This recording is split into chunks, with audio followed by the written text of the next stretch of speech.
시청자 여러분 안녕하십니까? BTV 주간 종합 뉴스입니다.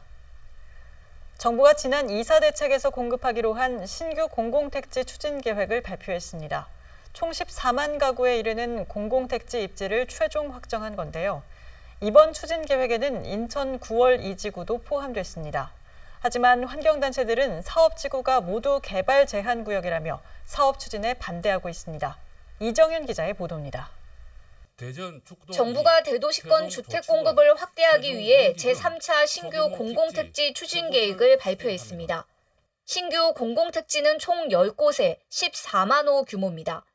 의왕 군포 안산과 화성 진안 두 곳이 신도시 규모로 추진되고 인천 9월 2와 화성 봉담 3이 중규모 택지로 남양주 진건과 양주 장흥 등 6곳이 소규모 택지로 추진됩니다. 인천 9월이 사업지구에는 총 18,000호가 공급될 예정입니다. 인천 9월이 사업지구는 남동구 9월동과 남촌동, 수산동 일대 등 220만 제곱미터에 달합니다.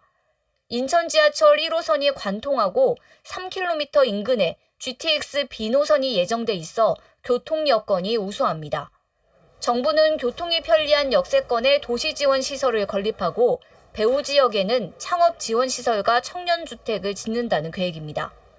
또 인근에는 문학산과 승악산이 위치해 있는데 이와 연계한 친환경 수변 공간을 조성하는 등 50만 제곱미터 규모의 공원과 녹지를 조성할 예정입니다. 정부는 교통대책으로 제2경인고속도로 남동 IC를 개선하고 GTX-B와 인천 지하철, 인천 터미널 간 환승체계도 구축하겠다고 밝혔습니다. 교통체계 구축이 완성되면 여의도와 서울역까지 30분대에 도착할 수 있다는 설명입니다.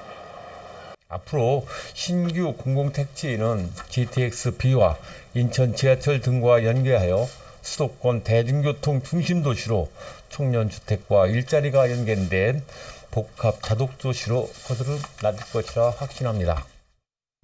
국토부는 지구 지정 등 관련 행정 절차를 추진해 2026년부터 분양을 시작한다는 계획입니다. 신규 공공택지는 2026년부터 순차적으로 분양이 시작될 예정이며 이를 위해 2022년 하반기 지구 지정을 목표로 전략환경 인형평가 등 관련 절차를 신속히 추진해 나가겠습니다. 하지만 환경단체는 공공택지 추진 계획에 반발하고 있습니다. 9월이 사업지구가 모두 개발 제한 구역으로 확인됐다며 인천시의 반대 입장을 표명할 것을 촉구했습니다. 어쨌든 서울 집값을 잡기 위해서 인천의 그린벨트까지 해제하면서 추가로 공공주택을 짓는 것이 과연 타당한가라는 좀 의문이 들었고요. 지금 그 집값을 잡기 위해서 주택을 공급하는 거는 이미 실패한 정책으로 판명이 났기 때문에 저는 그 주택 공급 정책보다는 그린벨트를 보존하는 게 더 우선이지 않을까 싶습니다. 환경단체는 계양 테크노밸리에 이어 9월 2까지 공공택지가 추진될 경우 인천 지역 주택시장을 교란할 수 있다고 우려하고 있습니다. 또 중구와 동구, 미추홀구 등 원도심 공동화도 촉진시킬 것이라고 지적했습니다. BTV 뉴스 이정윤입니다. 인천 시민사회단체 연대는 성명을 내고 인천도시공사는 9월 2지구 택지 개발 제한에 대한 입장을 밝히라고 촉구했습니다. 국토부가 최근 발표한 제3차 신규 공공택지에 인천 9월 2지구가 포함된 것과 관련해 시민사회단체는 인천도시공사의 제안으로 추진됐다는 소식이 언론을 통해 알려졌다며 이에 대한 입장을 밝혀야 한다고 강조했습니다. 또 인천도시공사는 그린벨트 해제와 원도심 공동화를 불러일으키는 9월 2지구 택지 개발 사업을 제안한 이유와 과정은 무엇인지, 인천시는 인천도시공사의 제안에 동의한 것인지 명확히 답변해야 한다고 밝혔습니다. 다음 소식입니다. 공항철도와 9호선을 직접 연결하는 사업이 난항을 겪고 있다는 소식 전해드렸는데요. 사업비와 운영비 분담을 두고 인천시와 서울시가 입장차를 좁히지 못하고 있습니다. 오는 7일 해법을 모색하는 관계기관 간담회가 열립니다. 이형구 기자입니다. 정부는 지난 6월 제4차 국가철도망 구축 계획에 공항철도와 서울지하철 9호선 직접 연결을 거론했습니다. 현재 김포공항역에서 평면 환승하는데 환승 없이 인천공항에서 강남까지 한 번에 갈 수 있도록 추진한다는 겁니다. 전제 조건은 사업비와 운영비 분담을 두고 갈등을 빚는 서울시와 인천시가 합의점을 찾는 겁니다. 인천시는 사업비 일부인 40억 원을 분담한다는 입장을 밝혔지만 서울시는 운영비까지 추가 분담을 요구하는 상황. 인천시는 최근 시민청원 답변에서 녹록지 않다는 입장을 밝힌 바 있습니다. 서울시의 주장을 그대로 수용한다면 이는 매년 수십억 원의 혈세가 지속적으로 투입되어야 할 수도 있습니다. 운영비까지 부담하고 정작 우리 시민들의 개선 요구 사항이나 정책적 보완에 있어서는 주도적인 결정을 할 수 없을 수도 있습니다. 오는 7일 이 문제를 풀기 위해 관계기관이 머리를 맞댑니다. 배준영 국회의원실은 7일 김포공항역에서 9호선 공항철도 직결을 위한 현장 간담회를 연다고 밝혔습니다. 국토부와 서울시, 인천시는 물론 공항철도와 서울 메트로 등 관계기관이 모두 참석할 계획입니다. 공항철도와 9호선 직결 연결 철로 현장을 둘러볼 예정입니다. 또 2022년도 예산안 심사 전 사업비 확정을 위한 협의도 이어간다는 계획입니다. 특히 이날 조속 추진을 위한 관계기관 협약도 논의 테이블에 올라올 것으로 보입니다. 간담회를 마련한 배준영 국회의원은 9호선이 직결되면 인천 북부권 시민 100만 명과 서울 시민 그리고 인천공항 이용객 7,100만 명이 이용할 수 있다며 이날 간담회에서 조속 추진을 위한 관계기관 협약 체결을 제안할 계획이라고 밝혔습니다. BTV 뉴스 이영구입니다. 서구 검단 지역은 교통 개선이 시급한데요. 특히 검단 산업단지 일대는 물류수송 차량 통행이 많아 교통 정체가 심한 곳입니다. 인천시가 검단 산업단지와 검단 나들목을 연결하는 도로 개설을 추진하고 있는데요. 일부 구간이 우선 개통했습니다. 이정윤 기자의 보도입니다. 서구 검단 산업단지와 검단 IC를 연결하는 도로 개설 공사의 일부 구간이 개통했습니다. 이 도로는 총 연장 1.86km, 왕복 6차로로 조성됐는데 검단로부터 검단 양촌 IC까지 1.2km 구간이 우선 개통한 겁니다. 예산 692억 원이 투입되는 도로 개설 사업은 설계에 착수한 지 11년 만에 개통했습니다. 특히 인천시는 검단 지역에 1조 1천억 원을 들여 14개 도로 개설 사업을 추진 중인데 그중 첫 개통입니다. 이번 도로 개통으로 제2외곽순환도로 접근성은 대폭 개선될 전망입니다. 그동안 검단 산업단지에서 수도권 제2외곽순환도로 진출입까지 5.2km로 12분이 걸렸지만 1.2km, 2분으로 단축됩니다. 이 일대 하루 교통량은 3만 1,000여 대에 달합니다. 인천시는 도로 개설로 교통물류 효율성은 물론 차량 정체 문제도 해소될 것으로 기대하고 있습니다. 박남춘 인천시장은 서구 지역의 교통 여건이 획기적으로 개선될 것이라며 남은 구간도 신속하게 개통하겠다고 밝혔습니다. 검단 산업단지와 검단 IC를 연결하는 도로 개설은 내년 4월쯤 준공될 예정입니다. BTV 뉴스 이정윤입니다.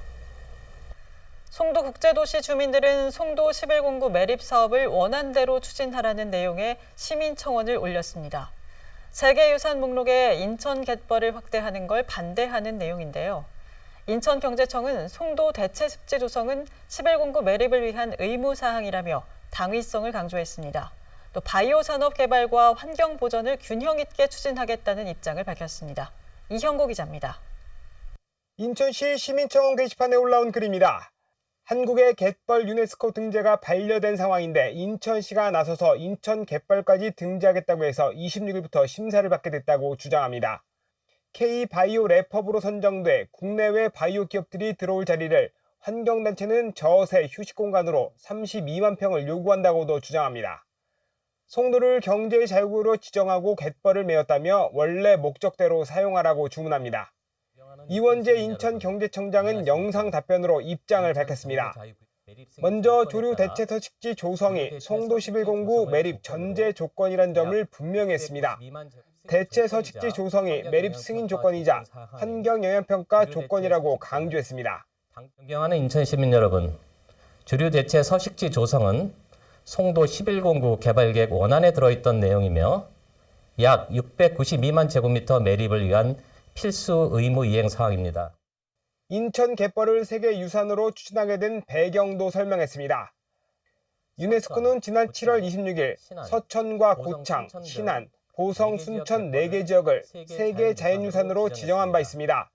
앞서 국제자연보호연맹은 인천과 경기갯벌이 미포함됐다며 반려를 권고했는데 문화재청이 2025년까지 인천 갯벌 등을 확대하기로 하면서 앞선 4곳이 세계 문화유산으로 지정된 겁니다. 이원재 청장은 생태환경 보호와 보전은 갯벌을 매립해 개발하는 인천시의 당연한 과제라며 시민들의 이해와 협조를 당부했습니다. 송도 국제도시를 세계 최대의 바이오 클러스터로 조성할 것입니다. 이 과정에서 개발과 환경 보전이 균형을 이루고 시민과 자연이 상생하는 도시가 되도록 더욱 노력하겠습니다. 송도를 비롯한 인천 갯벌은 천연기념물이자 멸종위기 야생동물인 저어새의 중요한 서식처입니다. 지난해 국내에서 번식한 저어새 3,096마리 중 79%인 2,436마리가 인천에서 확인됐습니다. 하지만 갯벌 매립으로 서식처가 줄어들자 환경부는 송도 6809와 1109에 대체 서식지 조성을 주문했습니다. BTV 뉴스 이영구입니다. 지난 1950년 월미도에는 수십 발의 포탄이 떨어져 민간인 100여 명이 희생됐는데요. 71년 만에 희생된 주민들의 넋을 기리는 위령비가 건립될 예정입니다. 하지만 위령비 문구에 가해 주체인 미군을 명시할지가 논란거리인데요. 인천시의회에서도 이 문제가 도마 위에 올랐습니다. 이정윤 기자입니다. 1950년 9월 10일 인천 월미도에는 95발의 포탄이 쏟아졌습니다. 미군의 인천 상륙작전에 앞서 월미도 점령을 위한 작전이었습니다. 하지만 이 과정에서 민간인 100여 명이 희생됐습니다. 진실 화해를 위한 과거사 정리위원회는 지난 2008년 진실규명을 했고 우리 정부와 인천시에 미국과의 협상과 위령사업 지원, 원주민의 귀향 지원 등을 권고했습니다. 하지만 원주민들이 희생된 지 71년 만에 추진되는 위령비 건립을 두고 논란이 일고 있습니다. 안병배 인천시 의원은 인천시가 비문에 미군 폭격이라는 문구를 삭제하는 등 월미도 폭격 사건의 숨은 진실을 제대로 알리려는 의지를 보이지 않고 있다고 지적했습니다. 안 의원은 진실 화해가 월미도 미군 폭격 사건으로 명명했다는 사실을 다시 한번 강조했습니다. 월미도 미군 폭격이라는 정부에서 공식적으로 명명된 문구가 인천에서만 안 된다는 것이었습니까? 위령비 건립 사업은 대한민국을 위한 인천 상륙작전을 폄하하자는 것이 아닙니다. 인천 상륙작전으로 묻혀 있었던 역사적 진실을 알리는 것은 물론 월미도 미군 폭격으로 고통당한 유족과 월미도 실향민들의 실상을 알리는 징표가 되어야 한다고 생각을 합니다. 안 의원은 위령비의 문구를 논하지 말고 진실 화해에 권고한 대로 원주민들의 귀향 요구에 부응할 것을 촉구했습니다. 한편 월미도 원주민 귀향대책위원회는 희생자들의 넋을 기리기 위해 위령제를 진행하고 있으며 인천시는 조례 개정을 통해 원주민들에게 매달 생활안정자금 25만 원을 지원하고 있습니다. BTV 뉴스 이정윤입니다. 남동구 소래습지 생태공원 인근에는 물류센터 조성이 추진되고 있습니다. 하지만 시교통영향평가 심의위원회가 보완 결정을 내리면서 또 한 번 제동이 걸렸는데요. 사태는 일단락됐지만 지역사회에선 소관구청의 소극적인 대처를 비판하는 여론이 일고 있습니다. 보도에 김지영 기자입니다. 소래습지 생태공원 인근 물류센터 조성 계획이 또 한 번 제동이 걸렸습니다. 인천시 교통영향평가 심의위원회가 개발 사업자가 제출한 3차 교통영향평가서에 대해 서류 미비를 이유로 보완 조치 결정을 내린 겁니다. 사업 계획이 보류된 건 이번이 3번째입니다. 회의 전 1인 시위를 벌이며 물류센터 조성에 반대 목소리를 높였던 환경단체는 즉각 환영 입장을 밝혔습니다. 하지만 사업이 완전히 취소된 게 아닌 만큼 소래습지 생태공원 일대를 국가도시공원으로 지정하기 위한 행정 절차에 속도를 내야 한다고 강조했습니다. 현실적으로 가능성이 있는지에 대한 위원분들도 판단을 하신 것 같아서 자체적으로 이제 사업을 이제 좀 접어야 되는 거 아닌가라는 생각이 들고요. 저희는 이제 소래습지 생태공원이랑 그 주변 일대를 국가도시공원으로 지정을 해야 된다라고 보고 있어요. 그 소래습지 생태공원뿐만 아니라 장수천, 신천, 운현천, 시흥 갯골까지 하면 그게 하나의 큰 생태계의 하나 유역이 되거든요. 그래서 그거는 국가 차원에서 관리하는 게 좀 필요하겠다라고 보고 있어서 사태는 일단락됐지만 지역사회에선 소강구청에 대한 비판 여론이 높아지고 있습니다. 사업자로부터 가장 먼저 허가 요청서를 제출받은 남동구가 별다른 입장 표명 없이 판단을 인천시로 넘긴 것에 대해 소극적 행정이란 비판이 제기된 겁니다. 지역 주민들의 거센 반대에도 구청이 책임을 회피했다는 주장도 제기됐습니다. 이런 비판에 대해 남동구는 구 차원의 행위 제한을 검토했지만 법리적 근거가 부족하다고 판단했다며 인천시에 주민들의 우려를 전달하는 등 내부적인 조치를 취했다고 해명했습니다. BTV 뉴스 김지영입니다. 지난 3월 중구의 한 초등학교 앞에서 어린이가 화물차에 치여 숨지는 사고가 발생했죠. 평소에도 화물차 통행이 많아 학부모들의 걱정이 컸는데요. 이 일대 화물차 통행 제한이 전면 시행에 들어갔습니다. 이정윤 기자의 보도입니다. 중구의 한 초등학교 스쿨존입니다. 지난 3월 이곳에선 11살 어린이가 화물차에 치여 숨졌습니다. 사망사고 이후 인천시와 관계기관은 대책 마련에 나섰습니다. 제한 속도를 시속 50km에서 30km로 낮추고 횡단보도는 안전한 곳으로 옮겼습니다. 하지만 학부모들이 강력하게 요구한 건 화물차 통행 제한이었습니다. 평소에 화물차 통행이 워낙 많아 사고 위험이 높기 때문입니다. 인천시 자치경찰위원회는 결국 이 일대 화물차 통행을 제한하기로 했습니다. 지난 6월과 7월에 시범 운영을 한 뒤 이달부터는 전면 시행에 들어간 겁니다. 제한 구역은 수인 사거리부터 인하대병원 사거리까지 1.1km 구간입니다. 평일 오후 1시부터 4시까지 4.5톤 이상 화물차와 대형 특수차, 건설기계 등은 통행이 제한됩니다. 오후에 하교 시간에는 학년별로 끝나는 시간이 다르기 때문에 오히려 위험성은 오후에 더 많은 것 같습니다. 그래서 오후 1시부터 4시까지 3시간은 그 진광초등학교 앞에 도로를 거치지 않고 1.1km 정도 화물차들이 우회해서 통행하도록 그렇게 결정하게 됐습니다. 인천시 자치경찰위원회는 화물차 통행 제한 전면 시행에 맞춰 주요 교차로 내 통행 제한 통합 표지를 설치했습니다. 또 인천 시내 교통정보용 도로 전광판 등에도 관련 내용을 안내하고 있습니다. BTV 뉴스 이정윤입니다. 최근 인천에서 아동학대 사건이 이어지면서 충격을 주고 있습니다. 심각한 상해를 입어 즉시 치료가 필요한 경우도 많은데요. 인천시가 학대 피해 아동들을 지원하기 위해 나눔 캠페인을 진행합니다. 기업, 단체들과 함께 후원금을 모금해 의료비와 심리치료비 등을 지원한다는 계획입니다. 이정윤 기자의 보도입니다. 인천시와 관내 기업, 단체들이 학대 피해 아동을 돕기 위해 손을 맞잡았습니다. 인천시와 인천시 비정기업협회, 초록우산 어린이재단 인천지역본부는 학대 피해 지원을 위한 나눔 캠페인 업무 협약을 맺었습니다. 학대 피해를 입은 아동들에게 신속하게 신체적, 정신적 치료가 이뤄질 수 있도록 돕기 위해서입니다. 비정기업협회는 후원기업을 발굴하고 후원금을 모금할 계획입니다. 또 초록우산 어린이재단은 의료비 지원 서비스를 연계하고 인천시는 홍보와 행정 지원을 맡습니다.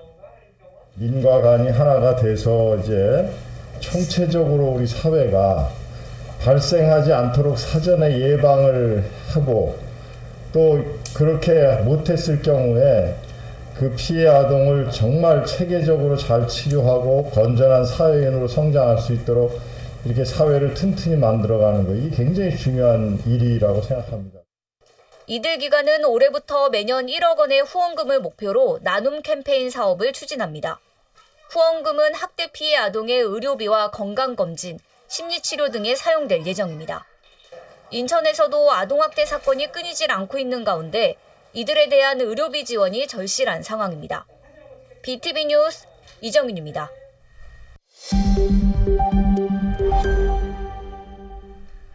코로나19가 장기화되면서 인천 서비스업 생산지표에 빨간불이 켜졌습니다. 지난해에 이어 올해 1분기까지 연속 마이너스 성장률을 기록했는데요. 공항 인근 운수와 창고, 도소매업의 부진이 큰 영향을 미쳤다는 분석입니다. 보도에 김지영 기자입니다. 지난해에 이어 올해도 인천 지역 서비스업 생산 지표에 빨간불이 켜졌습니다. 2018년 서비스업 생산 성장률을 보면 서울이 전년에 비해 3.6% 올라 전국에서 가장 높았고 인천과 경기가 2.6% 상승률을 기록해 서울에 이어 공동 2위를 차지했습니다. 하지만 코로나19 영향을 받은 이후 상황이 크게 달라졌습니다. 작년까지 상승률이 소폭 하락했던 서울은 올해 1분기에 6.3% 성장률을 보이며 크게 반등했고 경기도는 지난해 마이너스 성장률을 벗어나 올해는 1.8% 성장률을 기록했습니다.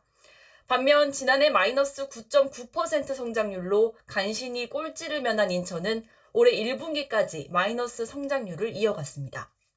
성장률 부진의 이유로는 인천 서비스 산업의 큰 부분을 차지하는 인천공항 주변 도소매업과 운수, 창고업 위축이 절대적인 영향을 미쳤다는 분석입니다. 대부분 코로나19 상황에 취약한 대면 서비스 중심 산업입니다.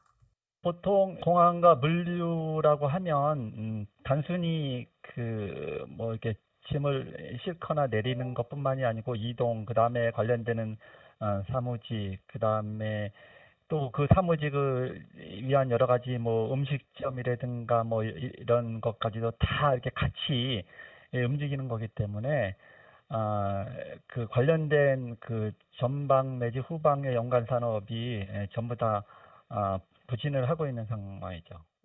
인천이 타 지역에 비해 부정적 영향을 더 많이 받은 건 서비스 산업의 구조적 원인도 꼽을 수 있습니다. 인천의 서비스 업종별 가중치 순위를 보면 운수 창고업, 도소매업, 교육 순으로 대면 중심 산업이 차지하는 비중이 높습니다. 한편 서울은 금융보험업, 도소매업, 정보통신업 순으로 가중치가 높았고 경기는 도소매업과 교육업, 전문과학기술 순으로 인천에 비해 고부가 가치 서비스업 비중이 높습니다. 전문가들은 인천이 단기적으로 산업의 구조를 바꾸기엔 무리가 있는 만큼 기존 서비스 산업을 비대면성이 높은 탄력적 체계로 개편하기 위한 기술 개발과 투자가 필요하다고 조언했습니다. BTV 뉴스 김지영입니다. 수도권에선 거리두기 4단계가 2달 가까이 이어지고 있습니다. 사실상 셧다운이나 다름없는 고강도 제한 조치로 자영업자들의 피해와 고통은 이루 말할 수 없는데요. 인천 지역 자영업자들은 더 이상 못 살겠다며 릴레이 시위에 나섰습니다. 이정윤 기자의 보도입니다. 인천시청 광장에 피켓을 들고 1인 시위에 나선 자영업자. 피켓에는 코로나에 걸려 죽나 빚에 쌓여 파산하나 마찬가지라며 절절한 호소가 담겨 있습니다. 참을 만큼 참았다며 시간 제한과 인원 제한을 풀어달라는 호소도 이어집니다. 인천 지역 자영업자들이 더는 버틸 수 없다며 또다시 1인 릴레이 시위에 나섰습니다. 수도권에선 거리두기 4단계가 2달 가까이 이어지고 있는 상황. 사실상 셧다운 조치로 오후 6시 이후에는 2명만 모임이 가능해 자영업자들은 직격탄을 맞고 있습니다. 코로나19 장기화로 안 그래도 피해가 큰데 4단계 연장으로 생계마저 막막하다며 자영업자들의 절규가 이어지고 있는 겁니다. 특히 폐업을 하고 싶어도 할 수 없어 이러지도 저러지도 못하는 실정입니다. 10시에서 1시간 정도 더 단축이 됐는데 그거는 아예 장사를 더 하지 말라는 입장이거든요. 그러니까 문을 닫는 현실이고, 그리고 또 대출 관계 같은 경우에 있어서 지금 정부 차원에서 대출을 해주고 있지만 코로나 관련해서 그분들이 지금 폐업을 못하는 입장이, 폐업을 하게 되면은 그 돈을 다 대출을 상환을 해야지만은 그거를 폐업을 할 수가 있거든요.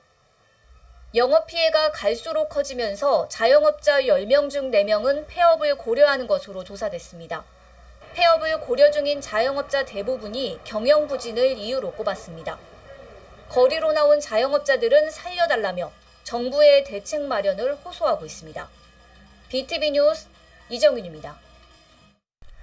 네, 이렇게 곳곳에서 경제적 피해를 호소하며 대책 마련을 촉구하는 목소리가 큰데요. 정부는 이달 6일부터 상생국민지원금을 지원한다고 밝혔습니다. 1인당 25만 원씩 지급하는데요. 카드사나 지역사랑 상품권, 선불카드 홈페이지 등 온라인과 오프라인으로 신청이 가능합니다. 이정윤 기자입니다. 코로나 상생국민지원금이 9월 6일부터 지급됩니다. 지원 금액은 1인당 25만 원입니다. 지난해에는 지원 금액 상한선인 100만 원이었지만 이번에는 가구 원수에 따라 모두 지급됩니다. 정부는 지난 6월 본인 부담 건강보험료 가구별 합산액을 기준으로 소득 하위 80%에 대해 국민지원금을 줍니다. 다만 1인 가구와 맞벌이 가구에 대해서는 우대 기준을 적용해 대상을 확대하기로 했습니다.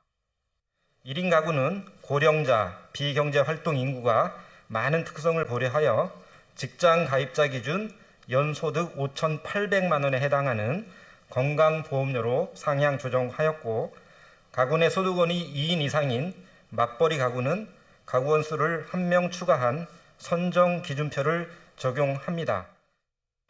국민지원금 신청은 온라인과 오프라인 모두 가능합니다. 9월 6일부터는 카드사나 지역사랑 상품권, 선불카드 홈페이지나 앱으로 신청하면 됩니다. 9월 13일부터는 읍면동 주민센터나 카드와 연계된 은행 창구를 방문해 신청할 수 있습니다. 국민지원금은 신청하신 다음 날 본인 명의 카드에 충전될 예정으로, 충전된 지원금은 기존 카드사 포인트와는 구별되며 사용하신 금액은 카드 창구액에서 자동으로 차감됩니다. 8월 30일부터는 네이버 앱이나 카카오톡, 국민비서 홈페이지를 통해 사전 알림 서비스를 요청할 수 있습니다. 대상자 조회는 9월 6일부터 카드사와 건강보험공단 홈페이지 등을 통해 가능한데, 접속장애 방지를 위해 시행 첫 주에만 출생연도 끝자리에 따라 요일제를 운영한다는 계획입니다. BTV 뉴스 이정윤입니다. 코로나19가 장기화되면서 지역 문화예술인들의 피해도 큰데요. 인천문화재단이 지역 예술가와 지역 복지기관을 잇는 예술가 지원 사업을 진행합니다. 예술가들은 일자리를 얻고 지역 복지기관은 문화예술을 향유할 수 있는 기회가 될 전망입니다. 보도에 김지영 기자입니다. 코로나19 사태가 장기화되면서 문화예술인들의 피해도 커지고 있습니다. 바이러스 확산 우려로 공연이나 전시, 체험 프로그램 등의 운영이 어려워지면서 문화예술인들이 설 곳을 잃은 겁니다. 실제로 상당수 예술인들은 생계마저 위협받고 있는 실정입니다. 대면 연주라는 자체가 조금 부담이 상대적으로 많고, 그다음에 대관 자체가 참 되게 어려워요. 왜냐면 회관들도 굉장히 관중을 모아서 공연한다는 것 자체가 굉장히 부담스럽거든요. 상대적으로 정말 많이 위축됐고, 아무래도 어떤 단체들 같은 경우는 거의 일종의 폐업의 수준을 밟고 있다 해도 과언이 아닐 정도로 인천문화재단이 지역 예술가와 지역 복지기관을 잇는 예술로 돌봄 사업을 진행합니다. 지역 예술가나 단체가 기획한 프로그램 중 우수작을 선정해 최대 500만 원의 예산을 지원하고, 지역 아동센터나 복지기관 등에서 실제 프로그램을 운영할 수 있도록 연결해주는 사업입니다. 사업비는 약 2억 원으로 예술인 개인이나 단체를 포함해 약 40여 곳이 혜택을 받게 됩니다. 코로나19로 활동에 어려움을 겪는 지역 예술인들에겐 일자리를, 지역 복지기관은 문화예술 향유 기회를 얻을 수 있을 전망입니다. 활동 자체가 줄어들었기 때문에 상당 활동을 좀 이제 넓히기 위해서 마련된 사업입니다. 저희가 대상을 복지기관이나 그런 시설들까지 하기 때문에 공연이 가능한 곳에는 또 이제 공연도 이제 제공해 드릴 수 있고 해서 체험형 프로그램 그리고 공연형 프로그램. 이번 사업은 9월 13일부터 17일까지 국가문화예술 지원 시스템을 통해 신청할 수 있으며 9월 2일에는 온라인 사업 설명회를 진행합니다. 인천문화재단은 앞으로도 다양한 방식으로 지역 예술인들을 지원할 예정이라고 밝혔습니다. BTV 뉴스 김지영입니다. 코로나19로 어려움을 겪고 있는 농가들도 있는데요. 지역 케이블 방송이 함께 추석맞이 팔도 특산물 대전을 선보입니다. 인천 지역의 대표 특산물들을 저렴하게 구입할 수 있습니다. 북인천 방송 이재필 기자가 보도합니다. 강화의 황금 들녘, 노랗게 익어 고개를 숙인 벼가 탐스럽습니다. 이곳은 강화의 햅쌀 수확 현장. 농부는 알려진 명성만큼이나 햅쌀의 품질을 자신했습니다. 맛있는 쌀의 재배 매뉴얼을 찾기 위하여 10년의 연구와 노력을 하였습니다. 올해 수확하는 햅쌀은 그 결과물이 나오는 해라고 생각됩니다. 여러분 드셔보시고 평가하여 주십시오. 자신 있습니다. LG 헬로비전 등 지역 케이블 방송이 인천 지역의 특산물을 시청자들에게 선보입니다. 추석맞이 팔도 특산물 대전. 쌀을 비롯해 꿀과 약숙 등 강화와 옹진 지역의 특산물을 손쉽고 저렴하게 만날 수 있습니다. 특히 지역 농민들은 매출 증대와 함께 지역 특산물을 전국적으로 알릴 수 있는 기회입니다. 인천시도 지역 농가 활성화를 위해 이번 방송에 동참했습니다. 이번 농특산물 대제는 도시민과 생산자 간의 교류장을 마련하는 의미로서요. 인천 지역의 우수 농특산물을 합리적인 가격으로 준비했습니다. 코로나19로 힘든 농가의 경제적 도움이 되도록 시민 여러분들이 많은 참여를 부탁드린 바입니다. 인천 지역 특산물은 9월 1일부터 7일까지 LG 헬로비전 지역 채널을 통해 확인할 수 있습니다. 헬로TV 뉴스 유재필입니다.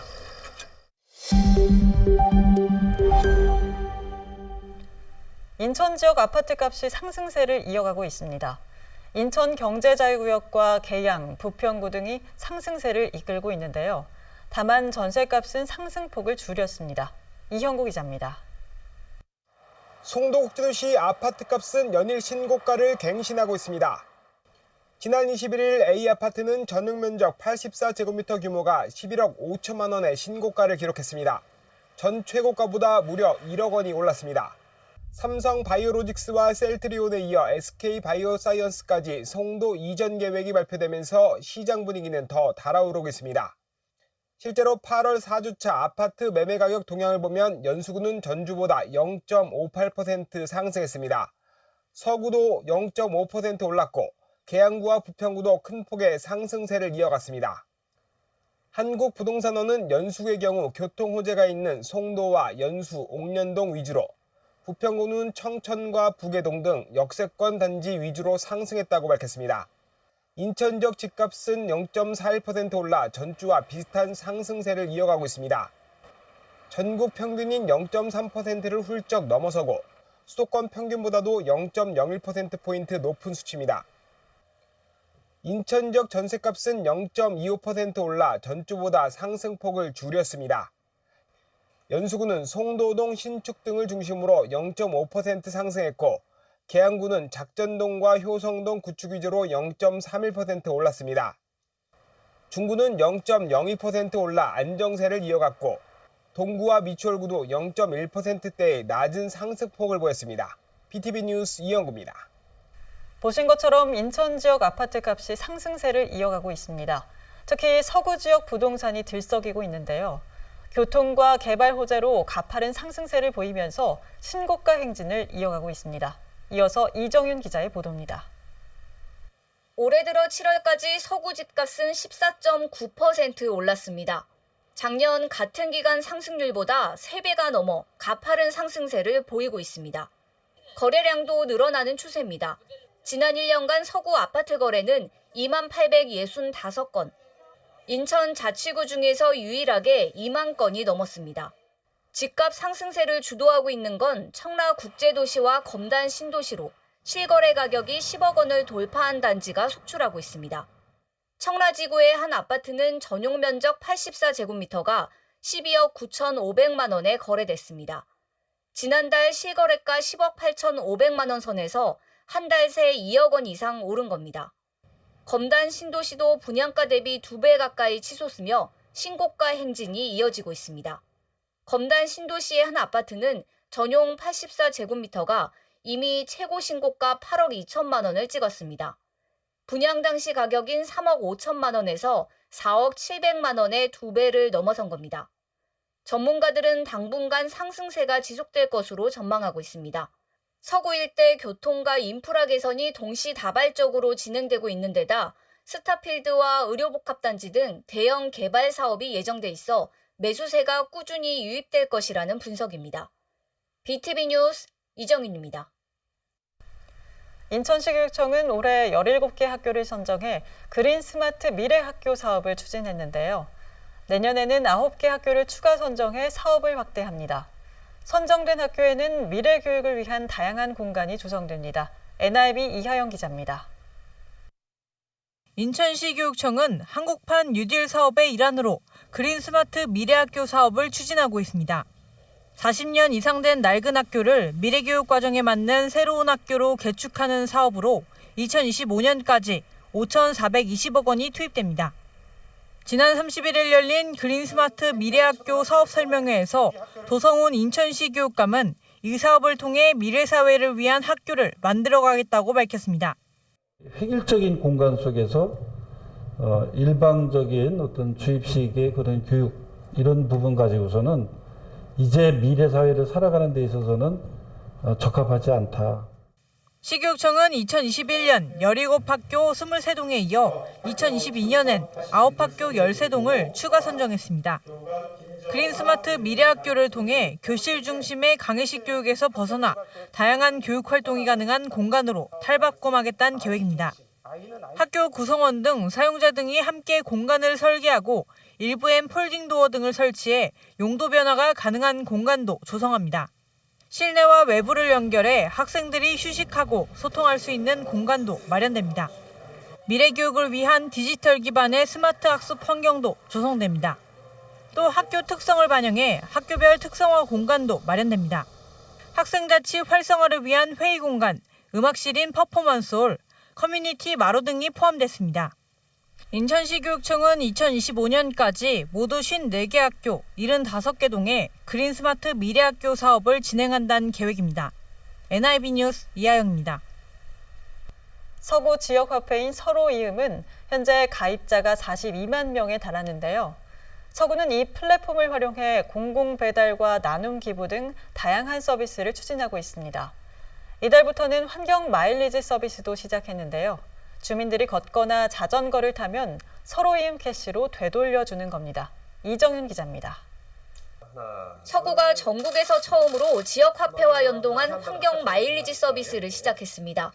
주민들이 환경을 위한 생활 속 실천을 하면 이를 지역화폐인 서로이음 캐시로 되돌려주는 서비스입니다. 먼저 이달 1일부터는 걷기 마일리지가 시행됩니다. 걸음수 50만 보를 달성하면 서로이음 캐시 10,000원이, 100만 보를 달성하면 2만 원을 받을 수 있습니다. 이달 13일부터는 자전거 마일리지도 시작합니다. 자전거를 타면 이동거리 1km당 15원의 마일리지가 적용되는데 1인당 최대 12,000원을 서로이음 캐시로 받을 수 있습니다. 환경 마일리지 서비스는 서로이음 사용자라면 누구나 앱에서 가입 절차와 챌린지 신청만 하면 됩니다. 우리 서구는 특히나 환경에 굉장히 안 좋은 곳이었는데 이제 좋은 생태 도시로 바꾸고자 하는데 우리 국민 여러분부터 생활 실천 속에서 또한 지역 화폐와 연계시켜서 하는 부분을 시작하게 되었습니다. 지난 2019년 5월에 첫 선을 보인 서로이음은 현재 가입자가 42만 명에 달합니다. 서구는 서로이음 플랫폼을 활용해 전국 최초로 공공배달 서비스를 선보였고 기부를 할 수 있는 나눔이음 서비스도 도입했습니다. 이제는 환경 마일리지까지 주민들을 위한 다양한 서비스를 제공하고 있습니다. BTV 뉴스 이정윤입니다. 장마로 인해 고온다습한 날씨가 이어지면서 나방 유충들에게는 서식하기 좋은 환경이 만들어졌는데요. 한 주택가에서는 갑자기 나타난 나방 유충들로 인해 주민들이 피해를 호소하고 있습니다. 북인천 방송 김진재 기자입니다. 인천 계양구의 한 주택가. 담벼락을 따라 애벌레가 꿈틀거립니다. 빌라 출입구 바로 옆 담장이 끝나는 지점에는 애벌레 수십 마리가 모여 있습니다. 건물 뒤편에는 이렇게 나무가 있는데요. 유충들은 나무에서부터 담벼락을 따라 건물로 이동하고 있습니다. 이렇게 이동한 유충들이 건물 외벽과 창문, 주차된 차량 등으로 옮겨 다니다 보니 인근 주민들은 피해를 호소하고 있습니다. 건물 안으로도 간간히 들어오는 경우가 있어서 생활하는 데 굉장히 불편함을 겪고 있습니다. 저희가 여기 6년째 있는데도 올해가 지금 이렇게 많이 나온 건 처음 겪는 일이라서. 애벌레의 정체는 미국 흰불나방 유충. 보통 5월에서 6월, 7월에서 8월 사이에 발생해 10월 초까지 유충 형태로 활동하며 나뭇잎을 갉아먹습니다. 이로 인한 수목 피해는 물론 유충이 인체에 닿을 경우 피부병이나 각막염을 유발할 수 있습니다.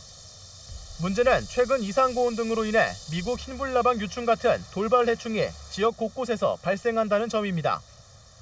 아열대에서 주로 살고 있는 곤충들이 우리나라까지 넘어와서 갑자기 증식화해서 여러 숲의 생태계와 또 농작물에 피해를 끼치는 곤충들이 많은데 주홍날개 꽃매미나 미국 선녀벌레 그런 곤충들이 좀 대발생하고 있죠. 이 때문에 지자체에서도 해충 피해를 막기 위해 매달 방제 작업을 실시하고 있지만 해충 발생을 전부 막기란 현실적으로 어렵습니다. 봄 같은 경우는 아예 예방 차원에 있어서 병해충 방제를 일제히 다 하고 있습니다. 그리고 고온다습한 시기, 특히 요즘 시기에는 병해충들이 돌발해충들이 많이 발생됩니다. 20 내지 한 달 범위 내에 주기적으로 병해충 방제를 하고 있습니다만은 계양군은 해충 피해가 접수되는 즉시 방제에 나서고 있다며 해충 발견 시 구청으로 신고해 줄 것을 당부했습니다. 헬로티비 뉴스 김진재입니다. 코로나19 확산세가 이어지고 있습니다. 손 씻기와 마스크 착용, 기침 예절 등 개인 방역 수칙을 잘 지켜야겠습니다. 이상으로 BTV 주간 종합 뉴스를 마칩니다. 시청해주신 여러분 고맙습니다.